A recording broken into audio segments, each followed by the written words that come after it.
Good evening, ladies and gentlemen. I hope everybody had a great Thanksgiving.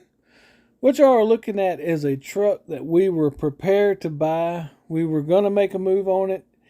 It fell through. This next one is another one that we were looking at. It was way cheaper. We were going to take it and maybe build it, but I decided to go a different direction.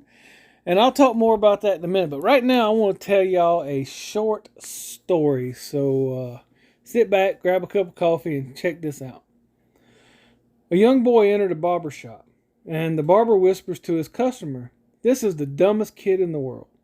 Watch while I prove it to you." The barber puts a dollar bill in one hand and two quarters in the other, then calls the boy over and asks, "Which do you want, son?" The boy takes the quarters and leaves. "What did I tell you?" said the barber. "That kid never learns." Later, the customer leaves and sees the same youngin' coming out of an ice cream store.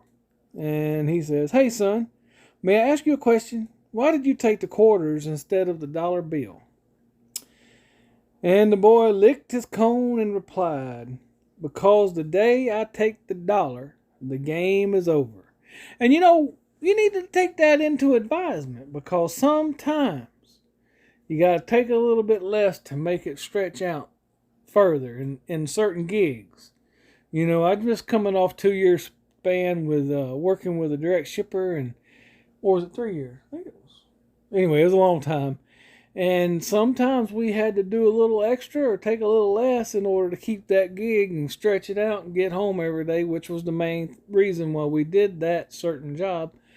And anyway, I just thought that was a funny story, and I wanted to share that with y'all. Old Barber thought he had one up on the kid, and the kid was actually a genius. He kept it going for, probably got a lot more in that, just that $1 out of him. And I'm sharing you some pictures up there of different loads that I've hauled. That one right there is actually vinyl siding.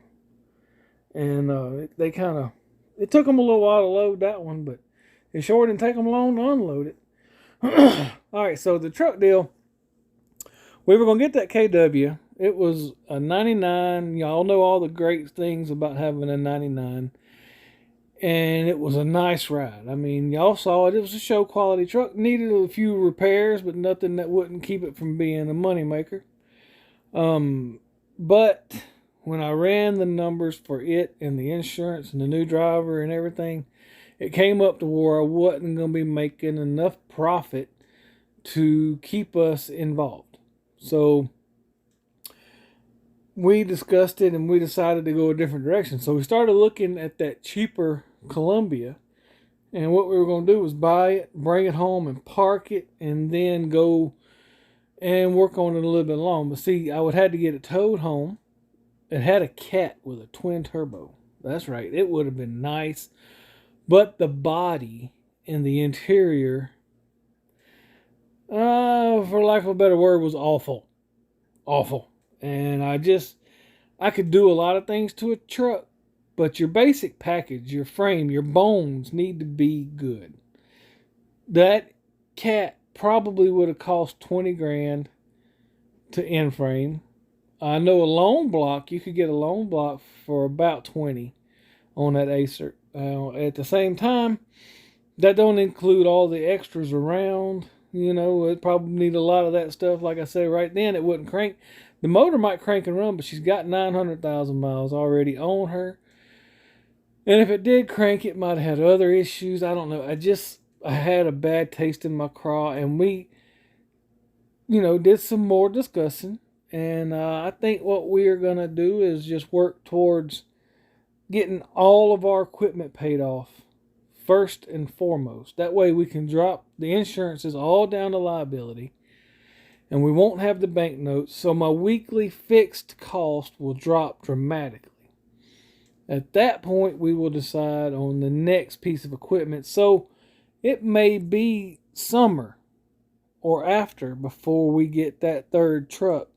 But when we do, it's going to be something that we want, something that we know. We're going to get another dry van. Might try to order a new Great Dane. I will be calling and checking on that process Monday. I know my local utility dealers, I cannot get a new trailer ordered. I cannot get on the waiting list. So I will be calling Great Dane, probably out of Birmingham, and seeing if I can't get on the list for the second quarter shipment, maybe even the third quarter. As long as I got a trailer coming and I can secure it next year, I will be happy, because that would put me with 3 nice dry vans, and then I can get me another Cascadia, and the fleet will be growing, and it will be staying in the direction that I want to stay, where we can use our DAT board and our click and goes. But yes, we definitely want to stay in the dry van market.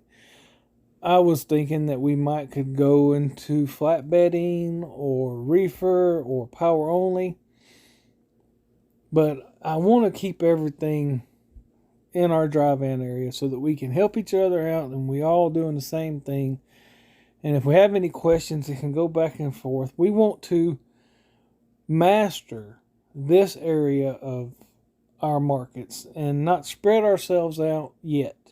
Now, there will be a point in the future where we will do all 3 or 4 segments, where we will do power only, reefer, flatbed, and dry van. But as of right now, just trying to grow our fleet, we're going to stick with the dry van and the over-the-road trucks with the big bunks, and going to try to get some APUs. So right now, we're going to focus on paying off and upgrading Champ and DD and our trailers. We got some work to do on every piece of equipment to make sure that we stay up to snuff. We stay well past the DOT standards. We want to keep our company safe and compliant so that we keep our safety record where it needs to be, because that means more than anything right now. We're building time on this DOT authority. We're trying to take care of our safety record so we can keep our on-time deliveries and keep our reputation solid.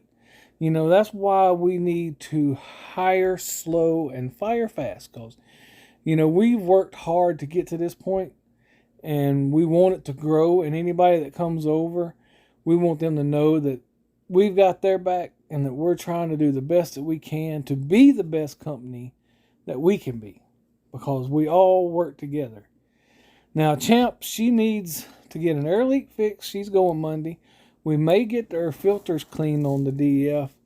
And the On Guard has been giving us trouble, so we're going to see about her this week. And then the next week, Dee Dee's going to go in for a few issues.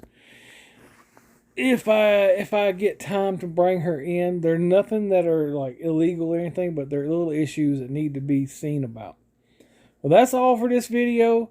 God bless each and every one of you. Far and beyond your wildest dreams. We will catch y'all on the next ride.